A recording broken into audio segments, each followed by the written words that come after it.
Election commission 11/11/2025 അതായത് തെരഞ്ഞെടുപ്പ് സമയത്ത് തന്നെ പുറപ്പെടുവിച്ച 3 ദിവസം മുമ്പ് പുറപ്പെടുവിച്ച പ്രസ് നോട്ടിൽ എത്ര ശതമാനം പേർ വോട്ട് ചെയ്തു, അത് എത്ര പേരുണ്ട് എന്നുള്ളത് കൃത്യമായി പറയുന്നുണ്ട്.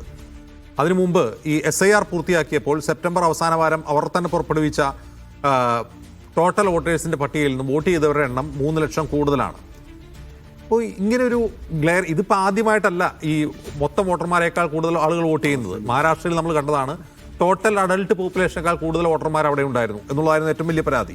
അപ്പോൾ ഇങ്ങനെ നടക്കുന്ന ഒരു തെരഞ്ഞെടുപ്പ്, ഒരു കണക്കുമില്ല, കണക്കിലൊരു കൃത്യതയുമില്ലാതെ നടക്കുന്ന തെരഞ്ഞെടുപ്പ് സുതാര്യമാണ് എന്ന് വാദിക്കുന്ന ഒരേ ഒരു രാഷ്ട്രീയ പാർട്ടി ഇന്ത്യയിൽ BJP മാത്രമാണ്. അതെങ്ങനെ സംഭവിക്കുന്നു? അല്ല, അതാണ് ഇപ്പോൾ ഇവിടെ ഞാൻ നേരത്തെ പറഞ്ഞ കാര്യം തന്നെ വീണ്ടും പറയുകയാണ്. ഈ ഒരു തെരഞ്ഞെടുപ്പ് വിജയം അട്ടിമറിയാണ് എന്ന് പറഞ്ഞ് സ്ഥാപിക്കുവാനാണ് താങ്കൾ വളരെ കൃത്യമായി ശ്രമിച്ചുകൊണ്ടിരിക്കുന്നത്. അപ്പൊ അതിനുവേണ്ടി താങ്കൾ ഇത് അട്ടിമറിയാണെന്നുള്ള വാക്ക് ഞാൻ ഉപയോഗിച്ചിട്ടേ ഇല്ല. നമുക്ക് വേണ്ടത് കണക്കാണ്. കണക്ക് കുറഞ്ഞ പക്ഷം ആ കണക്ക് കൃത്യമായി. ഇതെങ്ങനെ സംഭവിച്ചു? കാരണം 3 ലക്ഷം വോട്ട് എന്ന് പറഞ്ഞാൽ ചെറുതല്ല. 230 മണ്ഡലങ്ങളിൽ ഇപ്പൊ തന്നെ നോക്കൂ, പല സ്ഥാനാർത്ഥികൾ ലീഡ് നില 100-200 വോട്ടൊക്കെയാണ്. ഈ 3 ലക്ഷം വോട്ട് എന്ന് പറഞ്ഞാൽ ചെറുതല്ല. അപ്പൊ പിന്നെ അത് അട്ടിമറിയല്ലേ? അത് അല്ല, ഞാൻ അങ്ങനെ പറയുന്നില്ല. ഈ കണക്ക് പറയണ്ടേ? ഈ കണക്കിനെ കുറിച്ച് BJPക്ക് പരാതി ഇല്ലാത്തത് എന്തുകൊണ്ടാണെന്നാണ്. അല്ലല്ല,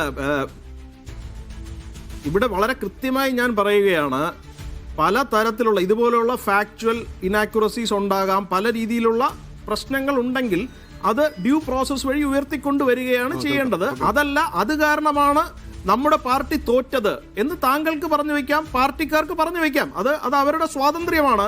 പക്ഷെ അത്തരത്തിൽ അനലൈസ് ചെയ്യുന്നതുകൊണ്ട് അവർക്കൊന്നും പഠിക്കാനും സാധിക്കുന്നില്ല, മുന്നോട്ട് വരുവാനും സാധിക്കുന്നില്ല. ജനങ്ങളെ സേവിക്കാൻ ഉള്ള അവസരമാണ് ജനാധിപത്യം, അതും അവർക്ക് സാധിക്കുന്നില്ല. അത്രേ ഉള്ളൂ. അത് അവരുടെ ഒരു ലോസ്റ്റ് ഓപ്പർച്യൂണിറ്റി ആയിട്ട് മാത്രമേ ഞാൻ കാണുന്നുള്ളൂ. അതുകൊണ്ട് തന്നെ ഞാനിപ്പോൾ ഇവിടെ ഇരുന്ന് തെരഞ്ഞെടുപ്പ് കമ്മീഷനെ വേണ്ടി താങ്കളുടെ ഈ ചോദ്യങ്ങൾ ഡിഫെൻഡ് ചെയ്യും എന്ന് താങ്കൾ പ്രതീക്ഷിക്കരുത്. ഞാൻ അങ്ങനെ ചെയ്യാൻ ഉദ്ദേശിക്കുന്നില്ല. താങ്കളുടെ പ്രതീക്ഷകൾ തെറ്റിപ്പോയെങ്കിൽ അതിനോട് ക്ഷമിക്കുക. പക്ഷേ ഞാൻ ഇന്നിവിടെ പറയുവാൻ താല്പര്യപ്പെടുന്നത് ബീഹാറിൽ എന്തൊക്കെ നമുക്ക് ജനങ്ങൾക്ക് വേണ്ടി ചെയ്തെടുക്കുവാൻ സാധിച്ചു എന്നുള്ള കാര്യം. അത് വെറും 2 മിനിറ്റ് തന്നാൽ മതി, അതെനിക്ക് പറഞ്ഞ് പൂർത്തിയാക്കുവാൻ സാധിക്കും. വളരെ കൃത്യമായി ഇക്കഴിഞ്ഞ കാലങ്ങളിൽ ഉള്ള ബഡ്ജറ്റിൽ യൂത്ത്, അതായത് യുവാക്കൾക്ക് വേണ്ടി 60,000 കോടി രൂപയാണ് സ്കിൽ ഡെവലപ്മെന്റിന്റെ ഭാഗമായിട്ടും മറ്റും നമ്മുടെ സർക്കാരുകൾക്ക് ചെലവാക്കുവാൻ സാധിച്ചത്. 50,000 കിലോമീറ്റർ റൂറൽ റോഡുകൾ ബീഹാറിൽ നിർമ്മിക്കുവാൻ നമുക്ക് സാധിച്ചിട്ടുണ്ട്. ഇപ്പോൾ ഓരോ പ്രചരണ പരിപാടികൾക്ക് പോകുമ്പോഴും നമ്മുടെ നേതാക്കളോട് അവിടുത്തെ ജനങ്ങൾ തന്നെ പറയുകയാണ്, ഈ ഒരു ഗ്രാമത്തിൽ ഇലക്ട്രിസിറ്റി ഉണ്ടായിരുന്നില്ല, ഈ ഒരു ഗ്രാമത്തിൽ റോഡ് കണക്ഷൻ ഉണ്ടായിരുന്നില്ല, ഇപ്പോഴത് ഉണ്ടായി എന്നുള്ളതാണ്. അതാണ് നമ്മുടെ വിജയത്തിന് കാരണം എന്ന് വിശ്വസിക്കുവാൻ തക്ക രീതിയിൽ ആണ് ഇന്ന് റിസൾട്ട്സ് വന്നുകൊണ്ടിരിക്കുന്നത്. ഇനി സ്ത്രീകളെ കുറിച്ച് സംസാരിക്കുകയാണെങ്കിൽ ലാഖ്പതി ദീദി എന്ന് പറഞ്ഞ ഒരു ടേം തന്നെ ഇപ്പൊ ബീഹാറിലുണ്ട്. എന്താണത്? 1 ലക്ഷം രൂപയെങ്കിലും വാർഷിക വരുമാനം ഉണ്ടാക്കുവാൻ പറ്റുന്ന രീതിയിലേക്ക് പാർശ്വവൽകൃതരായ മഹിളകളെ ഉയർത്തിക്കൊണ്ടുവരിക. 2027 3 കോടിയിൽ അത്തരത്തിലുള്ള മഹിളകളെ ഉണ്ടാക്കും എന്നുള്ളതാണ് നമ്മുടെ ഗോൾ. ദീൻ ദയാൽ അന്ത്യോദയ യോജനയുടെ ഭാഗമായിട്ട് നാഷണൽ റൂറൽ ലൈവ്ലിഹുഡ് മിഷൻ എന്ന് പറഞ്ഞൊരു മിഷൻ അവിടെ പ്രവർത്തിച്ചുകൊണ്ടിരിക്കുകയാണ്.